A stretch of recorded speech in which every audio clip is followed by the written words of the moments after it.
Galera, bom dia, boa tarde, boa noite, boa madrugada. Meu nome é Sidney Martins, professor de língua portuguesa aqui do LAC Concursos, o maior site de videoaulas do Brasil, quiçá das Américas. Vamos parar de enrolação, vamos direto ao ponto e hoje a aula é uma aula pesada, é a aula sobre pontuação.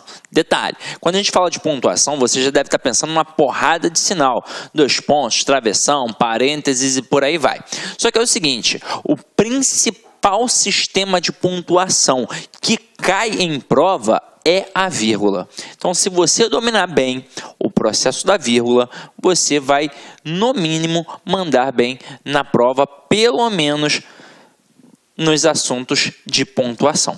Porque, normalmente, 95% das questões que cobram pontuação, cobram, na verdade, a vírgula. Então, a gente parte desse pressuposto e é por isso que a gente enfatiza sempre a vírgula, ok? Então, vamos lá. Vamos entender o que a gente chama de sinal de pontuação. Então, aqui, ó, chamamos de sinal de pontuação o uso de sinais para marcar na escrita pausas e mudanças de entonação típicas da fala. Então, olha só, eu tenho aqui 3 estruturas com a mesma sentença. O que muda é a pontuação, e isso vai mudar a entonação do camarada na hora da pronúncia. Então, eu digo aqui, ó, eles fecharam a porta. Primeira frase. Segunda, eles fecharam a porta. Agora, a terceira, eles fecharam a porta? Então, isso vai mudar. Então, na escrita, eu marco estas pausas e estas entonações. Eu só não posso dar mole de pensar que a vírgula é uma pausa, porque a vírgula não é. A vírgula, na verdade, é uma estrutura sintática. Então, para que eu possa resolver bem as questões de vírgula, eu tenho de dominar sintaxe. Eu tenho de conhecer muito bem o sistema SVC. Então, aqui, ó, nas provas são frequentemente usadas a vírgula, o ponto e vírgula, os 2 pontos, o travessão e o parênteses. Por que eu destaquei a vírgula? Porque é o elemento mais cobrado na prova. Então, vamos lá, vamos dar uma olhadinha aqui, ó. Vírgula. A vírgula serve para marcar rupturas da ordem direta. Então, eu tenho sujeito, verbo e complementos verbais. E aí, presta atenção no que eu vou te falar aqui agora. A ordem direta da língua portuguesa, ela não pode ter ruptura. Eu não posso quebrar a estrutura na ordem direta da língua portuguesa. Portanto, não há vírgula, exceto para marcar elementos intercalados. E a gente vai entender isso aqui agora, ó. Vocês viram que eu coloquei ali sujeito, verbo e os complementos verbais. E agora eu quero que você entenda muito bem. Na ordem direta, não pode ter vírgula de jeito nenhum. Não pode ter ruptura a ordem direta. Então, eu não posso separar o sujeito do verbo, assim como eu não posso separar o verbo do complemento exigido por ele. Então, muito candidato dá mole nesse momento. O autor da frase, o avaliador da prova, ele coloca a frase na ordem direta e em algum momento ele coloca uma vírgula. Aí você pensa, impossível, ordem direta não pode ter vírgula. Só que quem ensinou isso muito bem para a gente na época da escola foi a professora lá do ensino fundamental, porque ela ensinou assim, ó, SVO e os complementos. Por que ela fez assim? Porque para a gramática tradicional, o verdadeiro complemento do verbo é o objeto. Então, quando a gente fala de complemento verbal, quem é o verdadeiro complemento do verbo? É o objeto, seja ele direto ou indireto. Então, entre o sujeito e o verbo, realmente não pode ter vírgula. E entre o verbo e o objeto, seja ele direto ou indireto, também não pode ter vírgula. Agora, quem é esse camaradinho aqui? O complemento é, na verdade, o complemento adverbial. Então, ele na ordem direta tem como posição original o final da frase. Só que aqui, por ser um termo que meramente indica uma circunstância, a gente pode colocar uma vírgula facultativa. Eu posso colocar uma vírgula facultativa. Pronto, e acabou. Agora eu quero que vocês entendam o seguinte. Vou apresentar aqui uma estrutura. E depois a gente vai trabalhar em cima dos slides que eu coloquei aqui para vocês. Eu coloco assim, ó. Sidney comeu uma torta ontem.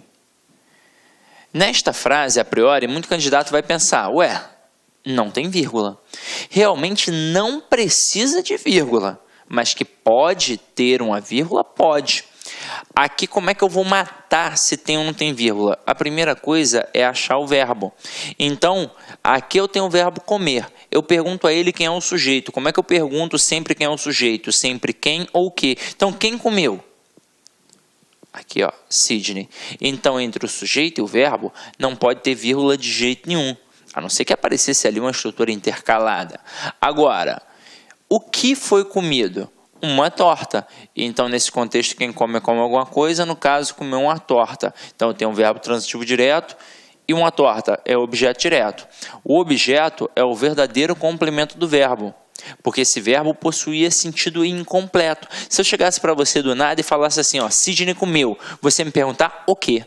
É a demonstração de que o verbo tem sentido incompleto, portanto, ele exige um complemento verbal, que é o objeto. Então, se eu falar Sidney comeu uma torta, tranquilo, porque quem come, come alguma coisa.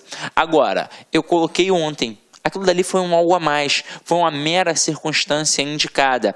Tinha necessidade? O verbo exigiu? Não, o verbo não exigiu. Mas como foi um algo a mais, não tem problema. Só que é o seguinte, nessa estrutura aqui, ó, em que eu tenho sujeito, verbo e objeto, eu realmente não posso ter vírgula. Mas aqui eu posso ter sim uma vírgula, que é facultativa. Agora, se eu estou produzindo um texto, para não deixar o meu texto truncado, eu evito essas vírgulas facultativas. Mas eu preciso usar quando eu quiser, de repente, enfatizar alguma coisa. Então, imagina o seguinte, alguém está reclamando que a cozinha está suja hoje.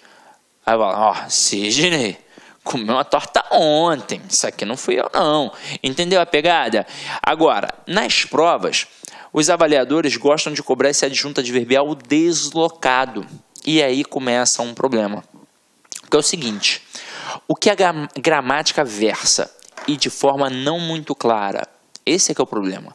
Ela versa o seguinte, que o adjunto adverbial deslocado de curta extensão terá vírgula facultativa e o adjunto adverbial de longa extensão terá vírgula obrigatória. Só que é o seguinte, o que é facultativo, o que é obrigatório, porque o que é pequeno e o que é grande, isso é muito subjetivo. Afinal de contas, tem autor, tem gramático que vai dizer que 2 palavras já tornam a adjunta adverbial grande, mas também tem autor que vai dizer que apenas 5 palavras tornam a adjunta adverbial grande. E aí, como é que eu fico? O que eu vou definir? Aí é o seguinte, a Academia Brasileira de Letras, ela já se posicionou nesse aspecto. Então, para a Academia Brasileira de Letras, 3 palavras ou mais tornam a adjunta adverbial grande. E tem uma banca que já se posicionou diversas vezes no edital, porque ela imita a ABL. É a banca CESP. Então, a banca CESP, ela define no edital que 3 ou mais palavras tornam a adjunta adverbial grande. As outras bancas tendem a ir pelo mesmo caminho, mas normalmente sequer entram nessa seara. Elas apenas cobram a justificativa daquela vírgula. Ah, aquela vírgula ali está certa? Tá. Por quê? Porque é um adjunto adverbial deslocado. Ah, mas é facultativo ou obrigatório? Nem entram na seara. Só para citar como exemplo, para a FCC, a vírgula do adjunto adverbial deslocado é sempre facultativa. Não importa se o adjunto adverbial é pequeno ou é grande. Para a FCC é facultativa. Agora, e para as outras bancas? Para Sesgran Rio, para a Vunesp, para Exatos, para, sei lá, banca Consuplan, como é que vai funcionar? Aí esses camaradas, como eu disse a vocês, eles vão trabalhar apenas o reconhecimento daquela vírgula ali pela justificativa. Ah, tem uma adjunta adverbial deslocado. Então, vamos lá. Vamos começar a brincar aqui para a gente entender isso. Ó, ontem, Sidney comeu uma torta. E na semana passada, Sidney comeu uma torta.